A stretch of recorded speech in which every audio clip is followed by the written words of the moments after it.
এখন সিজনের সময় অনেকে জ্বর ঠান্ডা লাগতেছে, মুখে একদমই খাওয়ার রুচি নাই, তারা চাইলে খুব সহজে এটা বানিয়ে ফেলতে পারে। এটা কিন্তু বানিয়ে কিছুদিন সংরক্ষণও করে রাখতে পারেন, করে যখন ইচ্ছে আপনারা বের করে খাইতে পারেন। কিভাবে আপনারা এটা ফ্রোজেন করে রাখবেন সেটাও আমি আপনাদেরকে দেখাই। আসসালামু আলাইকুম, আমি আপনার সাথে আজকে শেয়ার করব কিভাবে গরুর মাংসের বালাচুর বানাতে হয়। এটা একদম সহজভাবে ঘরোয়া স্টাইলে তৈরি করা যায়। চলুন আপনাদের সাথে শেয়ার করি। যখনই মাংস রান্না করি সে সময় আমি কিছু মাংস উঠায় রাখি। মাংসগুলো কিন্তু চর্বিযুক্ত হলে হবে না, চর্বি বা হাড় ছাড়া হইতে হবে। প্রথমে ভালোভাবে টিস্যু দিয়ে আমি মাংসগুলো মুছে নিচ্ছি যাতে কোনো পানি না থাকে। এরপরে লবণ আর হলুদ দিয়ে জাস্ট মাখিয়ে অল্প একটু গরম মশলার গুঁড়ো এগুলো দিয়ে ম্যারিনেট করে রাখছিলাম কিছু সময়। পরে এগুলো তেলে ভেজে নিতে হবে, খুবই লো আছে, এগুলো কিন্তু ফ্রাই করতে হবে। ফ্রাই করার সময় খেয়াল করবে এদের থেকে কিছু পানি সরবে।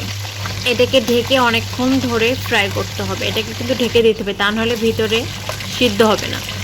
এটাকে এমনভাবে ফ্রাই করতে হবে যাতে ভিতর থেকে যেন সিদ্ধ হয়ে যায়, এজন্য খুবই অল্প আস্তে ধৈর্য ধরে এগুলোকে ফ্রাই করতে হবে।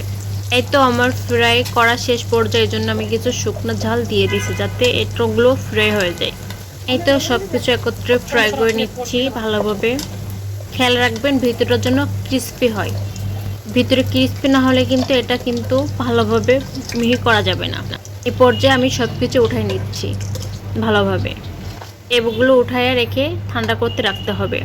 ওই একই তেলে কিছু পেঁয়াজ কুচি ছেড়ে দিলাম, এগুলোও ফ্রাই করতে হবে যতক্ষণ পর্যন্ত না এগুলো ফ্রাই লাল বর্ণ ধারণ করে, যত সময় পর্যন্ত এগুলোকে ফ্রাই করতে হবে।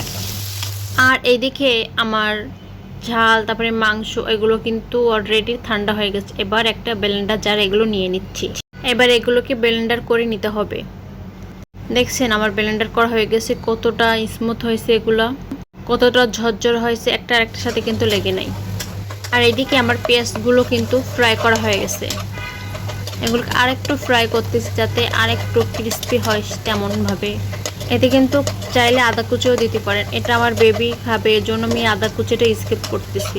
কুচিটা কিন্তু স্বাস্থ্যের জন্য খুবই উপকারী, আমার বেবি আদা কুচি দিলে পছন্দ করেন, এই জন্য আমি এটা স্কিপ করছি, আপনারা চাইলে অবশ্যই দিতে পারেন। এই তো আমার পেঁয়াজ বেরেস্তা হয়ে গেছে অনেকটা। এরপর এগুলো আমি উঠাই নিব, উঠায় এগুলো ঠান্ডা করার জন্য একটা পাত্রে রেখে দিব। ওই একই তেলে এবার আমি রসুন কুচিগুলো দিয়ে দিব। অবশ্যই কিন্তু রসুন কুচি দিতে হবে, রসুন কুচিটা কিন্তু মেন। রসুন কুচি দিলে এটা অন্যরকম ফ্লেভার পাবেন এর থেকে। খাইতেও কিন্তু অনেক মজা লাগে, যখন শরীর খারাপ লাগে, জ্বর থাকে, ঠান্ডা হিসেবে কিন্তু খাইতে খুবই মজা লাগে। এবার এই পর্যায়ে তিনটা দেখেন একসাথে রেখে দিয়েছি, এবার একসাথে এটাগুলোকে মিক্স করতে হবে। এগুলো এবার আলতোভাবে মিক্স করব যাতে খুব ভালোভাবে মিশানো যায়। এই দেখেন আমার এগুলো কতটা ঝরঝর হয়েছে, সব কিছু কিন্তু অনেক ঝরঝরা। আর এগুলোকে আমি আলতোভাবে মিশিয়ে নিচ্ছি।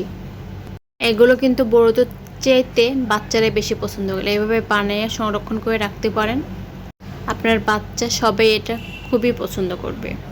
আর শরীর খারাপ হলে তো কথাই নেই, জ্বর ঠান্ডা সর্দি যে কোনো এতে এগুলো খাইতে পারবেন, খুব ভালো লাগবে। ধরুন এবার দেখাই দিই কীভাবে সংরক্ষণ করবেন।